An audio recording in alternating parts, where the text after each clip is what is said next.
up, everybody? I know y'all haven't seen me in a while. I got a lot to update you on. We're gonna get started today with going to see the baby. The baby has been born, of course, as you can see from the description. The baby's in the NICU. So I'm referring to the baby as the baby because I'm gonna go ahead and insert the gender reveal that we did. I know I was supposed to do a video, but like a lot has happened so quickly that I haven't had time to do that. So I'm gonna insert the gender and then I'll be addressing the baby addressing the baby by their name after I insert the gender reveal excerpt. So today we're gonna go, like I said, to the hospital, do a little visit, dropping off some milk that I pumped.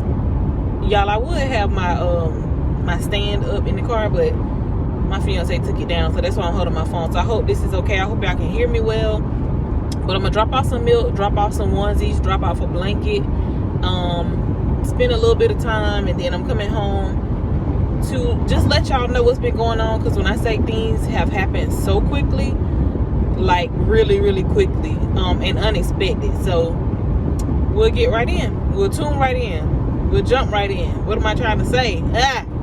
We'll jump right in when I get back in the car.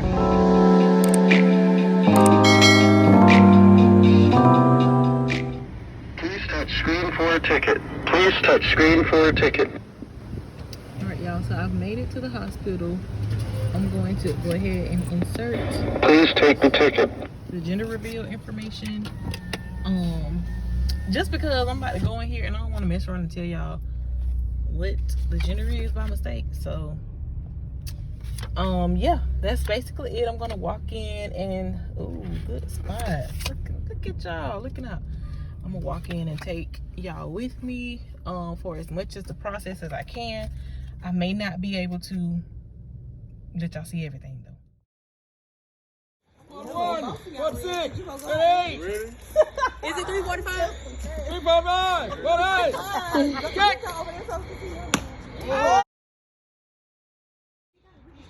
Need some boots. Try it again. Yeah, we got one problem. I done lost my dog.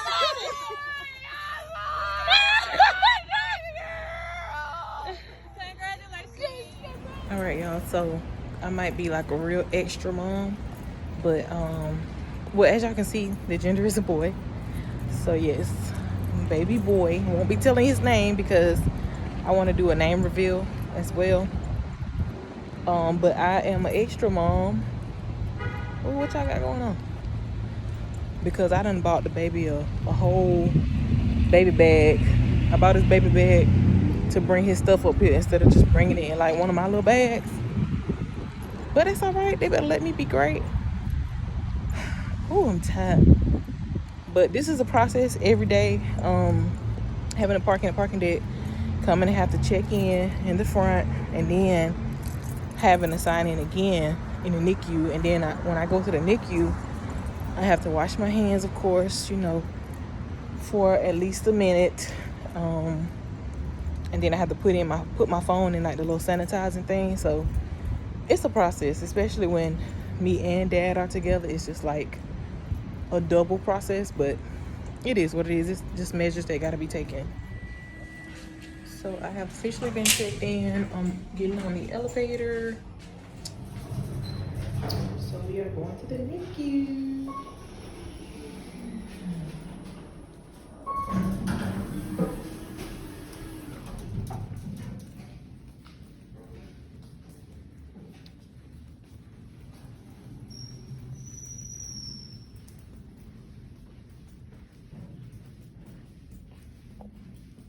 Y'all, I'm so extra. This bag is not just like a diaper bag. It's actually a diaper backpack. So yeah, got a whole book bag on right now. But I'm about to get signed in or whatever. I can't let y'all see this part because they're gonna take my phone. Ain't nobody at the front of it, me.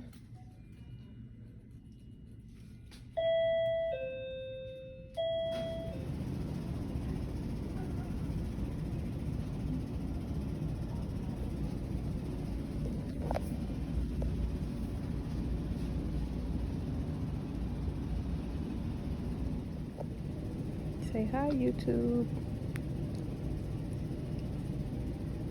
Ooh. Hey. So he has a feeding tube in. We're working on getting him to feed on a bottle. That's really it. Yeah, look at my boy. My boy got the real Cambodian up here, boy. See, I got the Cambodian. And he looks huge on camera, but he's really a tiny little fella. Right now we're 3 pounds, 11 ounces. Say, hey, buddy. You gonna wake up? Yeah, you go. Hey. Hey. Let us see those eyes. Not quite. Hey. Say hey, everybody. Oh my gosh, he always wait. Yeah.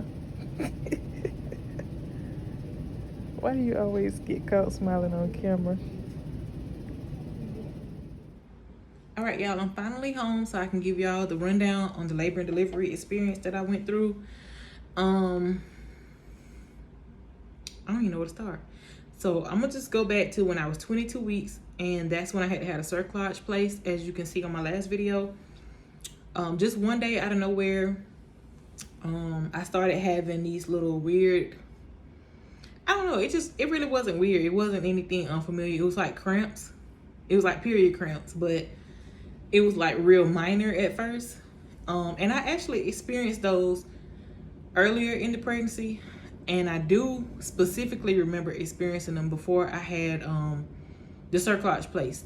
So I think that was kind of like an indicator to me, like, okay, you need to kind of pay attention.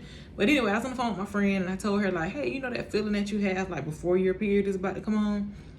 I'm like, I've been feeling that kind of all day, you know, and it wasn't anything bad, so I really didn't pay attention. But I told her, I said, if something happened to me, I just need you to know and tell everybody that I told you what was going on. So I noticed, this was like day 3 now. I started noticing that I've been experiencing these for the past couple days. This was like the 3rd day, and I was like, I'm still feeling this feeling, but now it seems to be more routine. So I started timing them. I'm like, let me just see how, you know, how often or how frequent I am actually feeling these little feelings, whatever they are, because I couldn't really call them contractions then. This glare is throwing me off of my glasses. It's really doing a lot. But anyway, I'm so childish. I started noticing that there was like a 10-minute break in between each contraction. Again, the pain was not unbearable. It was really just like a little bit uncomfortable, but it was like I can still do my daily activities. I can take a nap, whatever.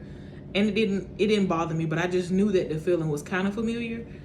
But y'all, ooh, the end of day 3, it was just like, okay, this is weird. This is starting to get very weird. It started hurting a little bit more.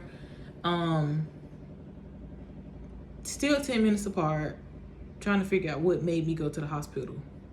I think just being nervous. I told my fiance, like, let's go to the hospital, because I just want to make sure that everything is fine still, because, you know, I have a cerclage. And if you didn't watch the last video, a cerclage is basically when your cervix is sewn up, like sewn shut, so the baby can't just like come out, and the cervix can't open up during labor, preterm labor and all that stuff. So just to go back a little bit, this is when it started happening, y'all. I was supposed to update y'all.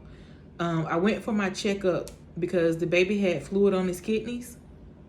Like a long time ago, I was supposed to go back at 28 weeks to see if the fluid was still there. Thank God the fluid was gone. But she kind of pulled me into the office, and I'm like, okay, something wrong, because she pulled me into the office to talk to me. She was like, well, we do see that there may be some bulging, like meaning like the baby or the baby's bag is trying to like come out of me, basically. And she wanted to make sure we weren't dilated. So I went over to the hospital, and they did see that I was a little bit dilated. I was like 1 to 2 centimeters. They weren't really concerned about it, so I was happy about that, but I was still kind of like nervous, because I'm like, okay, I don't want to dilate and then, you know, basically just like bust open my cerclage and it tears me up down there. So anyway, go back to me going to the hospital this night. This was like on night 3, I think.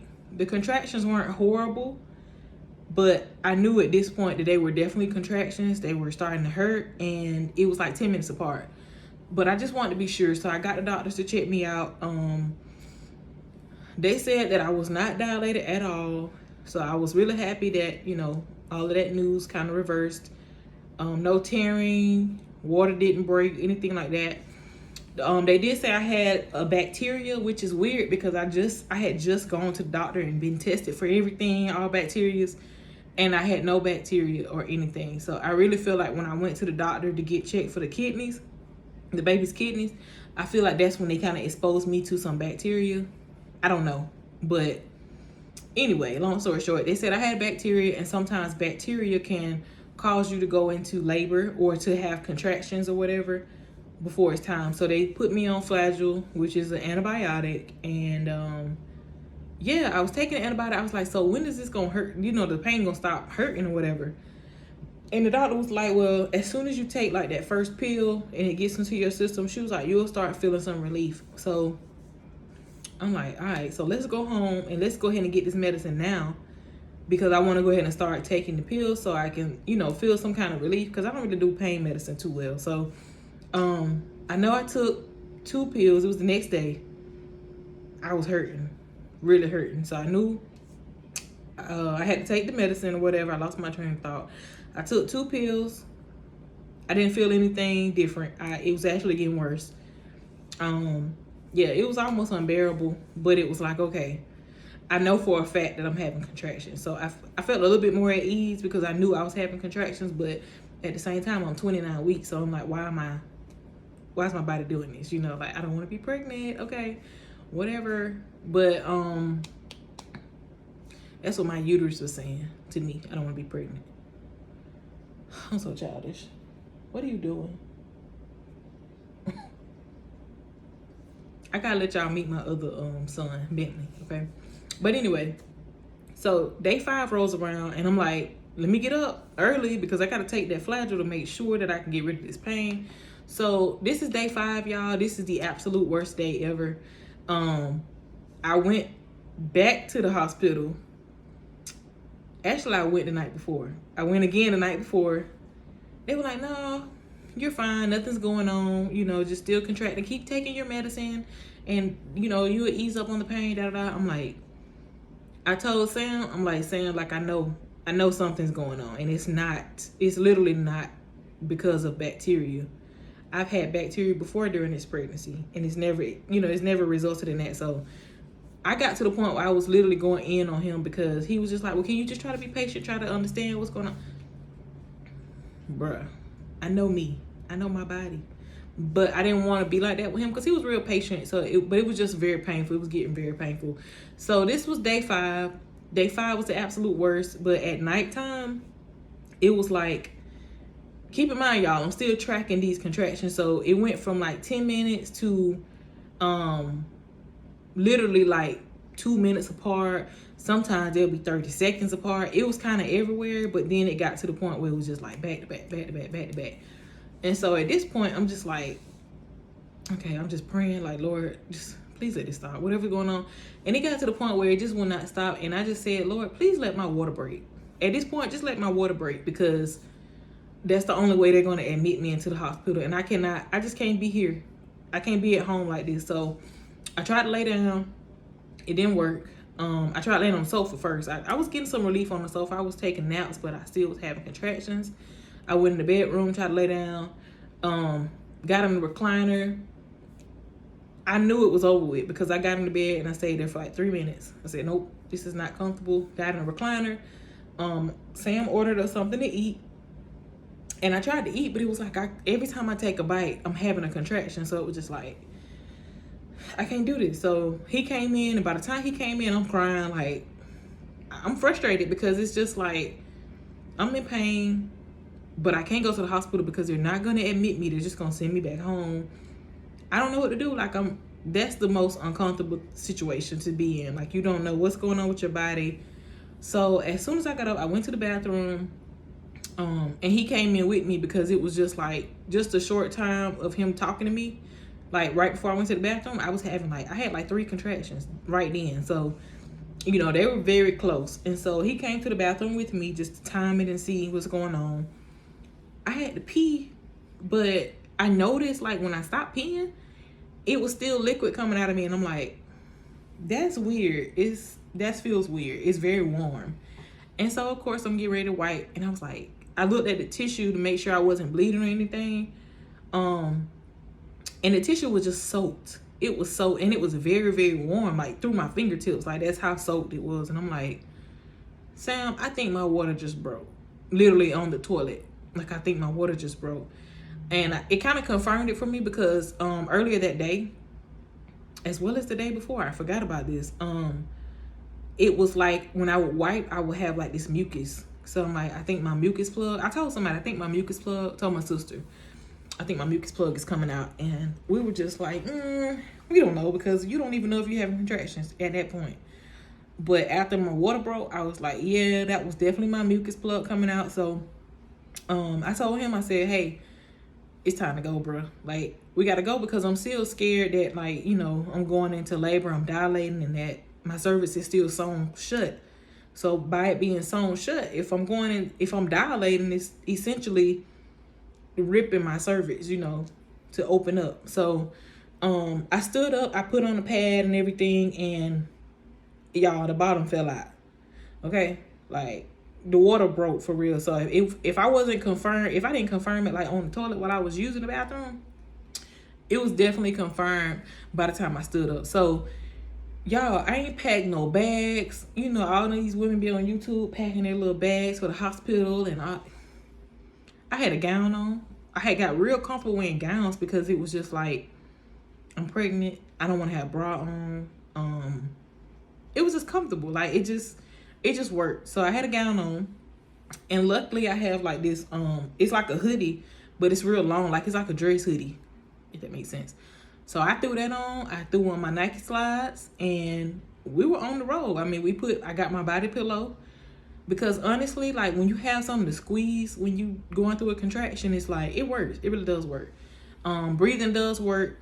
If y'all are nervous, if you're going into labor, I would, like, to be honest, I'm gonna be like encouraging. Most people be like, girl, it hurt. It does hurt, but it's not nothing that you can't do. Like, we have a period every month, and we have cramps every month. It's really intensified period cramps.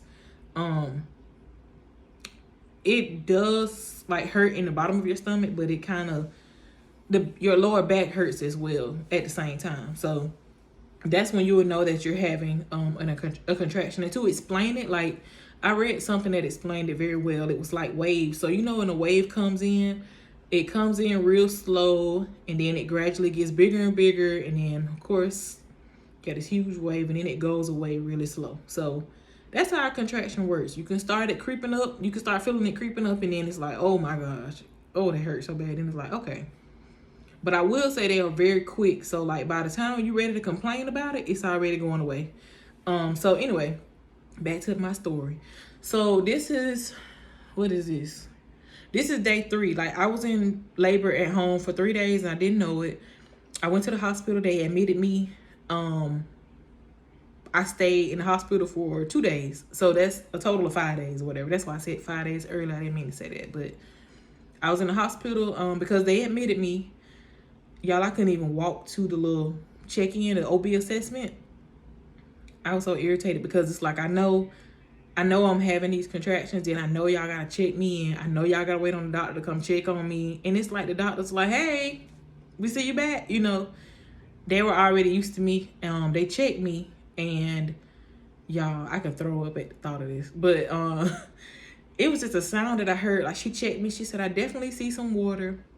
But I think she finished like breaking my water by mistake, because she was checking me, and it was like the sound that, I can't even explain it. It was like the sound that I heard and the feeling that I felt. It was like she just pierced something, I guess the bag, and water was everywhere. Like, it literally just came out. It gushed out, and it sounded like it gushed, and it was just warm. And it was like, she said, yeah, your membrane's ruptured. And I'm like, so basically my water broke.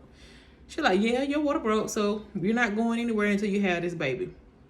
And so keep in mind, again, I still have the cerclage in. She's like, we're not taking the cerclage out yet. You haven't dilated. So we're going to keep it in. We're going to keep you pregnant as long as possible. So I was 29 weeks and 4 days. What was I? 29 weeks and 3 days. So they sent me to a room. Now I'm mad because I'm like, I couldn't even eat out my food like that before I left home. And I know I'm not going to be able to eat until I have this baby. So I'm like, okay. Started me on IVs. Trying to get the IVs to get the bacteria under control. Which I knew that wasn't a problem in the first place. Because, yeah. So I stayed in the hospital and labored. It got pretty bad the second day. Every time I'm having a contraction, it's water gushing out of me. So that's very uncomfortable.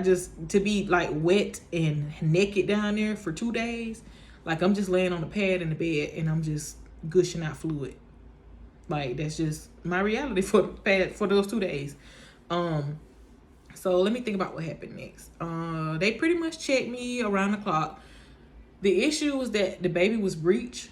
So if you don't know what breech mean, that just mean like he wasn't head down. If I would have had him, his feet would have came out first. That's what that means. So, excuse me. It's been a day. So, I just prayed and I asked God, like, please, Lord, please let him just turn around. Because she said if he doesn't turn around and he started dilating, we're going to give you a C-section. I'm like, I didn't come up here for a C-section. I actually didn't sign up for any of this because he's 29 weeks and I didn't have time to do a baby shower. Like, I didn't have time to do nothing. He came, and it was so crazy. I felt like I spoke it into existence because I was talking to my sister, and I'm like, I just feel in my spirit that he is going to come soon. And it's going to be before the baby shower or whatever. And she was like, mothers know. And I'm just like, girl, whatever. Because it ain't really hit me yet. I'm like, I'm just 7 months, no stuff in the nursery, no baby stuff, anything. So I just wasn't prepared. So basically, y'all, this was the roughest night of my life. Like, I'm so glad that I had my body pillow with me. That's like the only relief I had because I needed something to squeeze. But all night long, I'm having contractions every like 5 minutes, every 3 to 5 minutes. The nurse couldn't do anything. She felt so bad because she remembered me from before. But she's just like, there's nothing I can do. I can just track your contractions. And it was almost like they thought I was lying. Like they put the monitor on my belly, but they couldn't really pick up my contractions. They picked up the baby's movements and everything. His heart rate was good, but they couldn't pick up my contractions. So they didn't know when I'm having them, how strong they are. So anytime there was a doctor, Bentley, come here. Come here, Bentley. This dog be going to my room stealing chocolate. Bentley, come on. He bad too. But anyway, I would let them know, when I'm having a contraction, whenever they're checking me out. So, this whole night we're struggling. My fiance is trying to get a nap in the recliner. He couldn't get a nap in the recliner because I'm screaming every 2 minutes. Like, it was just the reality of it all. So yeah, the next morning, I was like, I just prayed like this real... I'm sorry, I gotta get this animal. The animals is getting too human-like for me, okay? Anyway, what was I saying? So, yeah, that night, he didn't really get any rest. I didn't really get any rest. But the next day, the doctors came in, and y'all, I kind of felt, to be honest, like I really kind of felt abandoned just a little bit. Like, they weren't checking me. I guess they just wanted me to labor and stay pregnant. But she came in, and she looked at my face and was like, girl, you don't even look the same. She was like, you look flushed. I'm like, I said, can somebody check me? That's literally what I said. Because nobody was checking. They didn't want to, like, touch down there and compromise anything with me having a cerclage. So the lady did finally touch and see what was going on. And she said, I feel hair. And so I'm like, oh, my gosh, that means he just turned around or am I tripping? So she was like, I definitely feel hair. But she was like, let's make sure it's not his butt. Because sometimes the head can feel like the butt. And I'm like, please go get the ultrasound machine, like, real quick. She was like, we're going to get the ultrasound machine, make sure he's not breached. And that's what I was going to say before I was really interrupted by this animal of mine. I said a prayer, like a real heartfelt prayer, just asking God to, like, make sure that, not make sure, I never just demand God to do anything, of course. But I was just asking him, you know, to allow everything to work out the way that I wanted it to, or the way that I envisioned it. I wanted a natural, not a natural birth, but a vaginal birth. I wanted him to turn around, first of all. And usually when I go get checkups and stuff, like, it'll take him a couple days to like turn around. So for him to turn around in just a couple of hours, it was like, okay, God, I see you. I see you for real. I wanted labor to go by pretty quickly, even though I was in labor for a long time, but I wanted the process of me being free of a cerclage and then going to deliver. I wanted that to be quick. And it was, and I'll get into that in a second. But I will say that whole process of actually having a baby, it was an experience. But anyway, let's get back to it. So, yeah, so she got the ultrasound machine and she realized that he was, you know, head down, he was ready. So she said, we're going to cut out your cerclage. Within like 15 minutes, they cut my cerclage out. And y'all, I'm not lying. As soon as they cut out the cerclage, I was 7 centimeters dilated. So they went ahead and moved me to another room, because the room we were in was just like a little holding cell, basically, like a jail. It was tiny. Sam had to sleep in a recliner for 2 days, so it was tiny. But they moved me to the labor and delivery room, and y'all, I was in so much pain, I didn't even get the chance to look at it, like look at the room like that. But it was a lot more space. As soon as I got in there, they said, do you plan on having epidural? I'm like, please, like, make it stat ASAP. I need it now, like today, right now. And so everybody laughing, but I'm like, I'm not playing. I'm 7 centimeters and y'all just cut the cerclage out. So I'm pretty sure I'll be 10 in the next hour. And so they came in, did epidural, and y'all, I was so scared because, like, growing up, as a little girl growing up, like, people always tell you, if you move when you get epidural, you can be paralyzed. And it's like, that may be true, but that was like the most terrifying thing, because I know me, I move. And so I'm just crying. I'm like, okay, I'm praying while I'm getting epidural. And it was just like, oh my gosh, I just moved. I hope I'm not paralyzed. I hope I don't become paralyzed. But I didn't even care, because I'm just like, I'm hurting still. And why am I still hurting? So the anesthesiologist just informed me that epidural is not going to take away 100% of the pain, but like 70 to 80%. And I was okay with that. I was like 100% okay with that, because what I'm feeling right now versus what I'm about to be feeling, I'm with it. So it was almost instant. It was almost instant relief. And so the epidural was like a gravity. I don't know. I don't remember what they called it, but it was like gravity. The medicine was like gravity based. So like basically if I was laying on my back, all of the medicine was going to go to my back. If I was sitting up, like all the medicine to go down to my butt. So, y'all, this is the crazy part. The epidural gave me instant relief for like maybe 10 minutes. And I just thank God for those 10 minutes, because I was just like, oh my gosh, I can take a nap. But within like those 10 minutes, I started feeling like this burning sensation. Like the contractions were feeling different. It was like a burning sensation. It was on my right side, my lower back, just one block of my back. And the contractions felt different. They didn't feel like they did before, but it was almost like it was a burning. Y'all, oh my gosh, it was so intense. I didn't feel the contractions at all anywhere else but in that one spot. And so they came in and gave me more of the epidural or whatever, or the medicine, and it didn't help. They came in 3 times. He was like, I gave you the max. I can't give you any more. And so she turned me on my side, because, you know, she was like, well, just let the gravity do its job. And I'm like, it's not working. She turned me on my back. It's not working.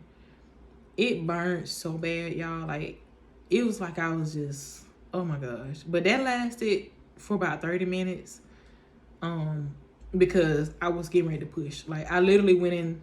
Well, I didn't go into labor. I was finna say go into labor. I don't know, I've been in labor. But they came in and checked me, and it was like, oh, you're ready. I'm like, pretty sure. So I was pushing within about 30 minutes. And y'all know, this is the thing. We gotta start doing some research. We gotta start going to some classes. I know we look at movies and we looking sad over there now. But I know we look at movies and stuff and we're like, okay, I ain't going to no class. You know, that's just for movies. But nobody taught me how to, or nobody told me how to breathe when you're actually pushing a baby out. Like, I didn't I may be retarded, y'all, but I did not know that you actually have to like push during a contraction. My sister just told me that like a couple days before I went into the hospital. I didn't know you had to push during a contraction, 1. 2, I didn't know that you was gonna have to push multiple times during that contraction because I was exhausted. Like, I swear I left football practice. Like, that's how tired I was. I was like huffing and puffing like, oh my gosh. And so I was sweating and everything. Like, my forehead was sweating. So they were like, all right, girl, it's time to push. And I'm like, I'm about to have a baby for real. Like, are we here? You know, are we really here? So I felt relieved because everybody was in place. Like, the NICU, the anesthesiologist, multiple doctors, everybody from every department was literally in that room at the same time. And the doctors were like, this never happened. They were like, this never happens at all. Everybody's always somewhere different, but everybody's here and we feel, you know, confident or whatever. So I was just like, okay, let's do this, you know, let's do it. So I started pushing. But the thing is, like, with the epidural, I was semi-numb, but I wasn't numb. So I didn't feel everything, but I'm like, am I pushing? Like, I know I'm pushing, but like, am I really pushing? Like, am I pushing hard? Like, I don't know what's going on because I could barely feel it. Like, I felt them touching me down there, but like, I didn't feel them touching me, if that makes sense. So I'm pushing, or so I thought I was pushing. And so they was like, okay, that's good, but like, we gotta push like we're going to the toilet. Like, I'm like, but I'm having a contraction. She said, push against that pain. And I'm like, okay, that was a little bit of motivation for me. So I like, okay. So I pushed, and then I was like, okay, whew, take a break. Because they were like counting to 10. And like, when they got to 10, it was like, ooh, I can catch my breath. They said, no, take one breath and go again. So it literally was like, yeah. And then you're doing that for 10 seconds, and then it's like, again, then, yeah. I was out of breath, y'all. Like, oh my gosh. So yeah, I did that. And then so I started getting discouraged because I'm like, nobody's not saying much. They're just saying push. So I'm like, is he showing? Is he coming out? Or so my fiance was like, I guess this time I pushed for real. Because he literally was like, okay, I see his head. He's like, he was like right here beside me. So I'm like, okay, you can see his head from up here. All right. That's motivation. He's like, I see his head. You really got to push to get him out of here because we don't want his heart rate to drop, you know. So I literally pushed as hard as I could. And y'all, it's so funny because we laugh about it now, but I was pushing so hard that I ran out of air. It was like, like I literally started doing that. And in my head, I was dying laughing, but I was like, they better not pick at me. But, and I was like, you better not. In my head, I literally was saying all that. But at that time, I'm like, oh my gosh, is baby okay? She was like, you got to push because if you don't push, we're going to have to cut you basically to give him more room to come out. And I'm like, oh no, we ain't doing that. So I said, okay, let me go ahead and push. And I pushed, and this was all I had. This was all I had. I was out of gas. That thing was on E. He came out. I didn't even know he came out because he didn't cry as soon as he came out, but I felt like a pop. You know, like I almost hear it, but it was like a pop. And I was like, like, what is that? It didn't hurt, but it was just like, what's going on? I'm looking around, everybody else looking around. I don't hear anything. Then I heard like a, wah. I was like, what was it? Is it a cat in here? Like, and I looked over to the side and I saw my baby over there in the little, you know, like the little bed that they have for the NICU babies and everything. And I was like, oh my God, I had a baby. And so I just started crying. I was just like, thank you, God. I just kept saying, thank you, God. Because like, first of all, he was crying on his own, letting me know that his lungs work just fine. Then fiance started crying. He just kept saying, thank you so much. Like thanking me. And I'm like, I appreciate it, but we got to thank big God first, you know? And so after that, he didn't know where to go. He was like he was literally doing this like back and forth. The doctor was like, go ahead and go with the baby. It's okay. We got her. And I said, yeah, go take pictures. Not thinking he was going to take my phone with him. He was gone for like 2 hours. Like, seriously. And so this was, you know, it was an experience for me, but I was happy to have him with me because I really can't imagine somebody going through this by themselves because like things really happen so quickly. I didn't know that I would be having a baby at 29 weeks, but then it was like, as soon as I got in the hospital, I'm like, okay, can't go nowhere till I had a baby, so I'll probably be here for a couple weeks. 2 days I had the baby. So it was just like, oh my gosh, you know, I can't imagine doing that by myself.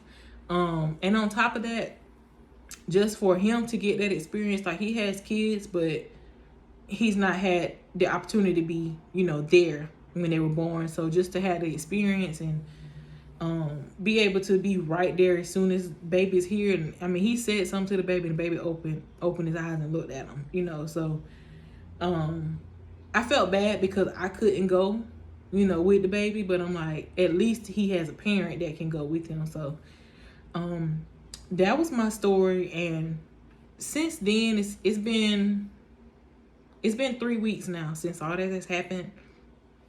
Y'all, I'm so thankful, because if I would have had a full-term baby, I probably would have really been down bad, because I don't have like pain or you know, a lot of women talk about like their vaginal things that go on after having a baby, the burning and all that stuff going on. And I do use like the peri bottle and all that to rinse when I'm bathing, but I really don't need it at this point. I haven't had any pain. Like, I've had a little bit of itching, I guess, from the healing, but I don't have any pain. The bleeding stopped after about 2.5 weeks. It's kind of come and go now. It's kind of starting back up and going. I don't know what's going on, but I can't complain about anything because I didn't have any tears. I don't have any pain afterwards. I am pumping, breastfeeding, so I'll talk about that in just, maybe I'll do another video because that's a lot. But long story short, I don't have any complaints as far as after birth goes. I was still a little bit sore, like my pelvis and stuff was a little sore, like when I was walking and stuff like that. But my energy is like on 10. I can go to the store, and I actually like walking around the store now. But before I had him, I was so exhausted, like I couldn't do nothing. I couldn't walk. I was just really tired. But the only thing that I would say now is my nipples leak when it's time to pump, and I don't care what I got on, that milk gonna come out and my shirt gonna be soaked. So make sure you put some nipple pads on or whatever. But other than that, I have no complaints. The NICU journey has been a journey. It's only been 3 weeks, but the baby has literally, like, I can't even describe it. Like, he moves very fast. I don't know if they're trying to just get us up out of there, but he moves fast. And people say babies grow so fast, but like, our baby looked like somebody else's baby when he was born. Now he looked like us. He looked like me last week. He looked like my daddy. He looked like Sam's daddy. Now he looks just like Sam. So it's literally like every day he looks different, and he has done something different as far as his meeting his milestones and stuff like that. So now we're just trying to get him to feed on the bottle. He's still feeding through the feeding tube, and we're trying to get his feeds down to over the course of an hour. So today, well, he's been eating over the course of 2 hours, just because they want to make sure he's not gonna spitting up and stuff like that, and able to take in the amount of milk that he's taking in. Today, when I left the NICU, he went up to 34 milliliters. He's just over 1 ounce, I think, of milk. And they tried to feed him over 90 minutes, and he's done good with it so far. He hasn't spit up or anything. So hopefully, if we can get down to an hour, when we get down to an hour, that's when they're going to actually start feeding him the bottle. He does suck on his pacifier and everything. They work with him. They put milk on the pacifier to see if he'll suck it off. But he's been having a pacifier for like a week and a half, maybe 2 weeks now. So that started like right after he got in there. So yeah, that was my labor and delivery story. I will be updating y'all with his name, as well as how pumping is going as far as breastfeeding. But if you have any questions about labor and delivery, like, please let me know. I really thought it was gonna be the most horrifying experience, but you know how women always say, "Oh, that hurt so bad," but we all end up with 3 and 4 kids. I'd be like, how does it hurt if you keep doing the same thing over and over? That's insanity, doing that same thing over and over again. But y'all, it's so worth it. Like, I didn't get a chance to hold my baby right after he was born. I didn't get a chance to hold him until like a week and a half after he was born. You know what I'm saying? So I can imagine how it feels to just hold your child like as soon as you have him. But it still was a rewarding experience just to be able to experience that with my fiance. And then, you know, you got a child, like you looking at the child like, oh, I did that, you know. So yes, I would do it again in a heartbeat. I just ask for strength if the child is full term, because I know I'm gonna be tore up from the floor up. He was 3 pounds 2 ounces when he was born. So if he would have kept, you know, baking for a little bit longer, I'm pretty sure he would have been a baby Buick. And I'm pretty sure they're gonna have to give me a C-section, because who about to push all that out? Like, I was tired pushing him out, and I know it was my first child. I'm not loose, you know, not to say loose, but I'm not as elastic down there, because, you know, women that have had a child for the first time, the second one is nothing, the third one is nothing, because you already experienced that. So yeah, that's it. So I'm just gonna go ahead and close out this video by saying thank you for tuning in. Please comment with questions. For real, if you really have questions, like, you can ask me. I'm gonna be as transparent as possible. Trying to think if I left anything out. But thank y'all for tuning in, and thank y'all for this very quick and short journey as far as my pregnancy goes. Yeah, that's it.